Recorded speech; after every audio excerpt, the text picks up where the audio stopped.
दूसरी बात ये इनकी सरकार ये लोग बोलते हैं कांग्रेस वाले कि हमने होर्डिंग रोकने की कोशिश की। मैं आपको याद दिलाना चाहूंगी, जिन दिनों दिल्ली में प्याज के दाम 6 महीने पहले की बात है इतने बढ़ रहे थे, तो दिल्ली के सीएम शीला दीक्षित जी ने सस्ते करवाए थे, ब्लैक मार्केटर्स के सामने हाथ जोड़ रही थी। नहीं, उन्होंने कॉर्पोरेटिव दुकानों पे बेचे थे प्याज। नहीं,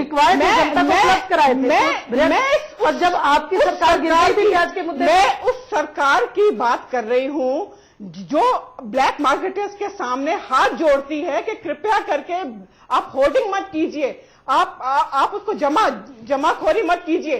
मैं इनसे ये बात पूछना चाहती हूं कि इनकी सरकारें तो जमाखोरों ने हाथ जोड़ती थी, प्याज खरीद करके सस्ते दामों पे दुकानों पे और बैंक के माध्यम से जनता जमाखोरों के सामने टेलीविजन के ऊपर आपने हाथ जोड़ कर बोला के बाद पहुंचाया था सस्ता प्याज। नहीं, खुद खरीदे। दीपिका जी, ये रीत है, जो आता है वो जाता है। जहां तक मेरा ज्ञान है, शीला दीक्षित भी प्याज के मुद्दे को लेकर ही दिल्ली पे राज करने के लिए आई थी।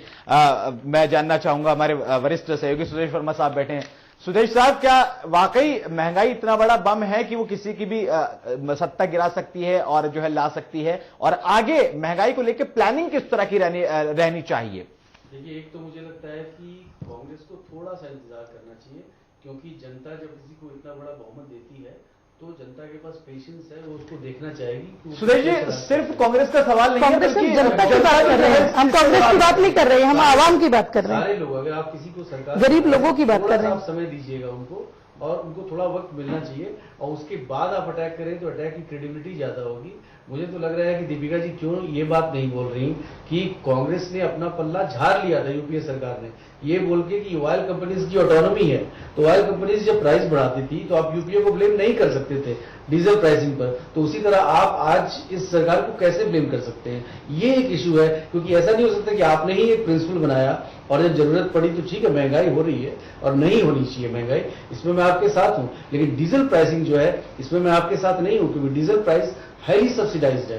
और कैसे किया जाए, कैसे जनता को पहुंचाया जाए उस सब्सिडी का फायदा, किसानों को कैसे दिया जाए, उसकी बात। अगर आप बोलते हैं कि डीजल प्राइसेस नहीं बढ़ना चाहिए तो आप शायद न्याय नहीं कर रहे हैं, क्योंकि आप उन लग्जरी कार के सपोर्ट में भी किसी न किसी तरह। चलिए, लग्जरी कार के बारे में भी आपको दीपिका जी, वाकई में क्या ऐसा लगता है कि जो प्राइस बढ़े गए हैं वो आपको लग रहा है कांग्रेस ज्यादा हाइप दे रही है मुद्दे को, या फिर आवाम ज्यादा हाइप दे रही है? अभी टाइम आपको मिलना चाहिए। आपको ऐसा लगता है कांग्रेस के ऊपर शक है?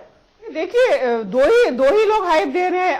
अखिलेश जी की सरकार यूपी में जो लॉ एंड ऑर्डर पे कंप्लीटली फेल हो गई, तो जनता का ध्यान अपने मिस गवर्नेंस से हटाने के लिए वो डीजल के ऊपर आ गई। दूसरी बात, जहां तक यूपीए सरकार है और सुदेश जी ने जो बात कही, मैं उनकी बात से पूर्ण रूप से समर्थन रखती हूं कि यूपीए सरकार की, मैं ये कहती हूं कि उन्होंने चुनावों को मद्देनजर रखते हुए उन्होंने ऑल कंपनीज को एक ऑटोनॉमी दे दी और कहा, इसको कहते हैं कि अपना पल्ला झाड़ना, कि जी जनता हम पे ब्लेम ना करे, अरे तुम ही सरकार हो, तुम ही नीतियां बनाते हो, तुम ही नियम बनाते हो। और दूसरी बात यह है कि हमको आए हुए केवल 5 दिन हुए हैं, आप हमको कम से कम 1 महीना दीजिए, 1.5 महीना दीजिए, अगर ज्यादा वक्त नहीं दे सकते। और मैं आपको पूर्ण रूप से ये एश्योरेंस देती हूं कि जिस प्रकार से मार्केट में उछाल आया है, जिस प्रकार से आपने भी देखा होगा कि कॉमोडिटीज जो सब्जियां हैं उनके दाम डेफिनेटली, जब से मोदी सरकार ने शपथ ली है, मैं ये कहना चाहती हूं 6 महीने के लिए प्रतिमाह बढ़ने का, और दूसरा इसके ऊपर क्या कदम होगा, उसकी रिव्यू कमेटी हम बिठा रहे हैं। आप मतलब दीपिका जी, 1.5 महीने के बाद में हम ये मान लिया जाए कि अगली बार डीजल के दाम नहीं बढ़ेंगे, ये मान लिया जाए? नहीं, देखिए, वो रिव्यू कमेटी बैठेगी, ये पॉलिसी डिसीजन होते हैं, ये बहुत हायर लेवल पे होते हैं, बहुत सारी टेक्निकलिटीज इसमें इन्वॉल्व होती हैं। हम टेलीविजन जब अपने मुद्दा तो यही है, हिंदुस्तान की आवाम इन चीजों को नहीं समझती, वो भोली भाली जनता से सवाल करती है जिससे उम्मीद करती है। मैं आपकी बात पूर्ण रूप से मानती हूं, परंतु मैं ये भी कहना चाहती हूं कि जिस जनता ने हमारी सरकार को इतना बड़ा मैंडेट दिया है, उस जनता को ये भरोसा भी होना चाहिए कि ये सरकार डिलीवर करेगी। जिस प्रकार से एवरीडे, हर रोज ये पीएमओ से मोदी साहब खुद ये बयान दे रहे हैं कि 365 डेज गवर्नेंस होगा, ऑनलाइन कंप्लेंट्स होंगी, जिस तरीके से वो सारे बाबुओं को ठीक कर रहे हैं, जिस तरीके से उन्होंने जमाखोरों को एक बहुत स्ट्रॉन्ग मैसेज दिया है कि जो भी एमसीडी में भी प्रॉमिस किए थे। एमसीडी में क्या कर रही है? देखिए अगर आप एमसीडी की बात नहीं, आप कह रहे हैं, नहीं आप अभी आप कह रहे हैं ये बीजेपी की बात कर रहे हैं, बीजेपी की बात कर रहे हैं। आप आज की बात कीजिए। आज भाजपा की सरकार है, मोदी जी भारत तो मोदी जी को ये प्लान बनाना चाहिए था जब उनको पता था कि देखिए अभी केवल मैं ये कह रही हूँ कि पॉलिसी डिसीजन आपकी तो 1.5 साल से पॉलिसी चल रही है, आपने उसका रिव्यू नहीं किया और हमको 5 दिन हुए है, हमारे पास तो इतनी एफिशिएंसी नहीं। सुदेश जी, आप ये बात तो माने कि नरेंद्र मोदी साहब की सरकार बन गई है, वाकई बीजेपी सरकार जो है बन चुकी है, देश की जनता को उम्मीदें भी हैं और मैं ये भी कहता हूं कि हो सकता है, बल्कि मैं चाहता हूं कि हिंदुस्तान की आवाम को तमाम परेशानियों से निजात मिले। लेकिन जब से सरकार बनी है कोई ना कोई मुद्दे को लेकर इस सरकार को या इसके मंत्रियों को घेरा जरूर जा रहा है। बिल्कुल घेरा जाएगा, क्योंकि आप सरकार में आए हैं, बहुत सारे वायदे करके आए हैं, तो आप घिरेंगे, क्योंकि आपने अपने स्टैंडर्ड्स को बार को काफी रेज किया है। दूसरा बात, अभी जो सरकार आई है, अभी तो सरकार की पकड़ बनने में समय लगेगा। सरकार पर पकड़ बनना इतना आसान नहीं है। आप जब आते हैं, ब्यूरोक्रेसी है, तमाम ब्यूरोक्रेसी चेंज होंगे, आपको देखना पड़ेगा कि आप कैसे गवर्नेंस करें। आप बता, ठीक है मोदी जी मुख्यमंत्री थे, उन्हें पता है, लेकिन नेशनल लेवल में पहली बार उन्हें मौका मिला है। आप नहीं कर सकते कि एक मुख्यमंत्री के एक्सपीरियंस से आप एक प्रधानमंत्री का चला सकते हैं।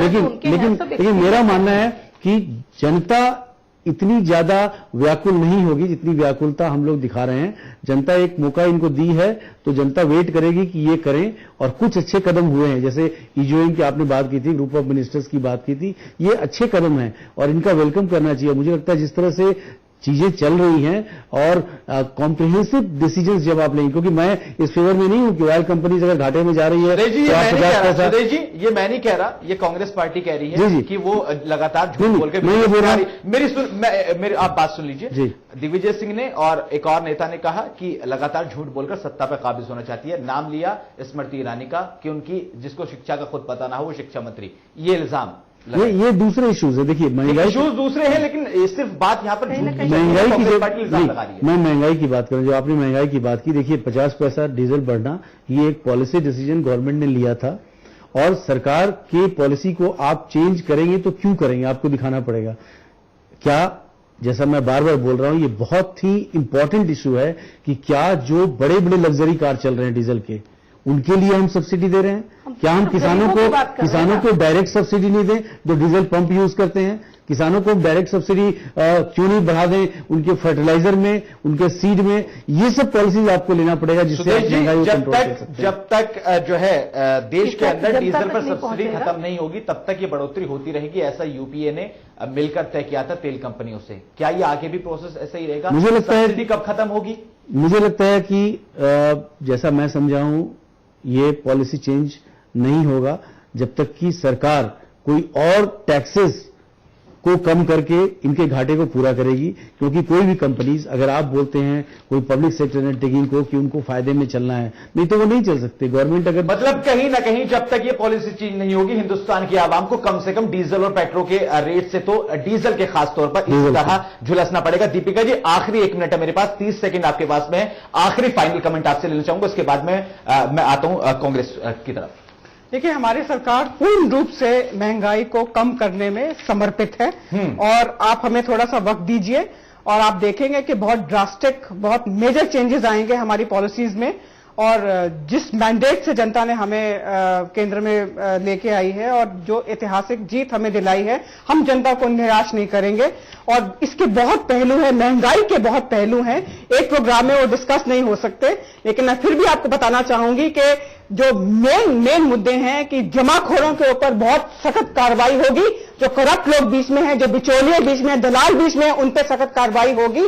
और साथ ही साथ में गवर्नमेंट की एफिशिएंसी बढ़ेगी और ई गवर्नेंस हम इंट्रोड्यूस कर रहे हैं। चलिए, खुदा करे ऐसा ही हो जैसा आप बता रही हैं। तिलोत्तमा जी, दीपिका जी ने उम्मीदें जगाई हैं और उम्मीदें यहां पर अब कैसी लगती हैं आपको? उम्मीदों पर ही जनता ने इनको वोट दिया है और 15 साल से लगातार, जब से हम आजादी हुई है, कांग्रेस को बार बार बहुमत मिलता रहा है और जनता ने अगर इन पे विश्वास व्यक्त किया है तो हम भी यही चाहते हैं कि जो आम गरीब जनता है उस तक लाभ पहुंचे। जिस तरह से सुदेश जी ने बोला, हम भी चाहते हैं आम आवाम तक उसका लाभ पहुंचे। 5 दिन में वो त्राही करने लग गई है। ठीक है, खैर, नरेंद्र मोदी सरकार ने जो कुछ कदम उठाए, सराहना उनकी की गई, काबिले गौर कदम थे, काबिले तारीफ कदम थे, जैसे सार्क देशों को न्योता देना, इसके अलावा कई और थे। लेकिन इन तमाम कदमों के बीच में एक कदम जो उठाया नहीं गया, जिसको उठाना चाहिए, तो उस पर जनता सवाल पूछ रही है, कांग्रेस सवाल पूछ रही है, सपा सवाल पूछ रही है। जवाब क्या है अभी तक कुछ नहीं पता, लेकिन उम्मीद ये जताई जा रही है बीजेपी की तरफ से। दीपिका शर्मा जी हमारे साथ मौजूद थी, उन्होंने कहा कि 1-1.5 महीने का वक्त मिले और इस पर जल्द कार्रवाई की जाएगी। मेरे साथ सुदेश वर्मा जी मौजूद थे, बहुत बहुत शुक्रिया आपका यहां पर जुड़ने के लिए, तमाम चीजों को समझाया। दीपिका शर्मा जी आपका भी बहुत बहुत शुक्रिया, और तिलोत्तमा चौधरी जी आपका भी बहुत बहुत शुक्रिया। मुद्दा सिर्फ हिंदुस्तान के आवाम से जुड़ा हुआ था, महंगाई से जुड़ा हुआ था, और यह महंगाई डीजल को लेकर थी कि आखिर कब तक डीजल के दाम में इस तरह आग लगती रहेगी। उम्मीद यही करते हैं नरेंद्र मोदी साहब से, देश के प्रधानमंत्री से, जिससे तमाम जनता कर रही है कि इस महंगाई पर जल्दी काबू पाया जा सके।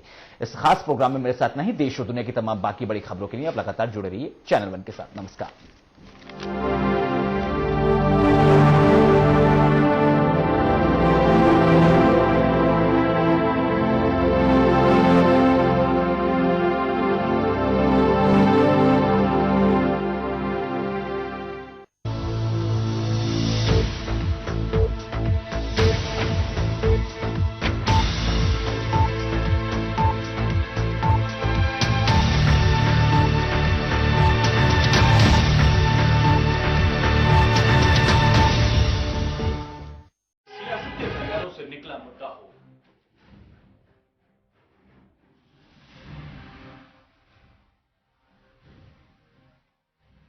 या फिर हो बाजार का उतार चढ़ाव,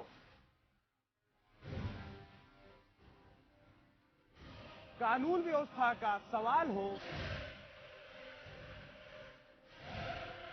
या फिर हो आम आदमी की आवाज, सरकार का रिपोर्ट कार्ड हो या फिर हो विपक्षी पार्टियों के आरोप,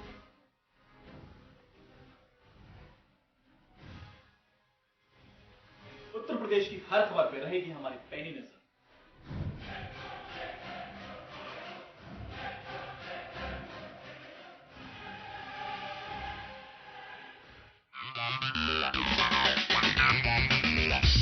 सितारों की गपशप, ग्लैमर का तड़का, बॉक्स ऑफिस पर किसे मिली बम्पर ओपनिंग, तो किसका हुआ डब्बा गुल।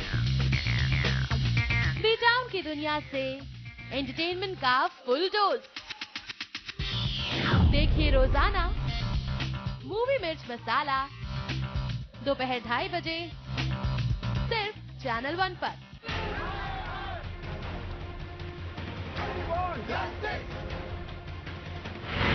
जब देश में हो बदलाव की बयार, जब कटघरे में हो सरकार, जब लोकतंत्र पर हो संकट और जनता मांगे अधिकार, तो करनी होगी देश की बात। देखिए रविवार शाम 7 बजे और रात 10:30 बजे सिर्फ चैनल 1 पर।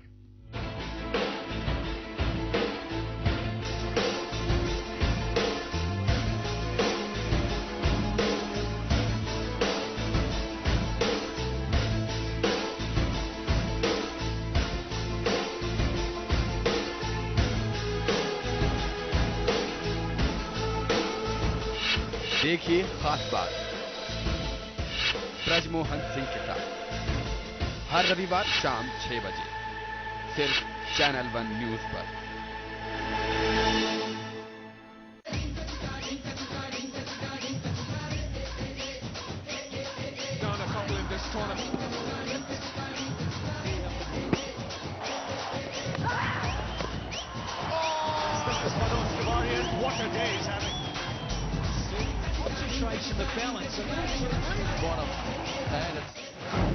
क्रिकेट ढिंका चिका 15 अप्रैल से 2 जून तक रोजाना शाम 7:30 बजे सिर्फ चैनल 1 पर। करियर को लेकर ना हो परेशान, यहां मिलेगा करियर की हर समस्या का समाधान। देखिए करियर गुरु विशाल मलिक के साथ वॉच आफ्टर स्कूल सुबह 6:30 और 7:30 बजे सिर्फ चैनल 1 पर।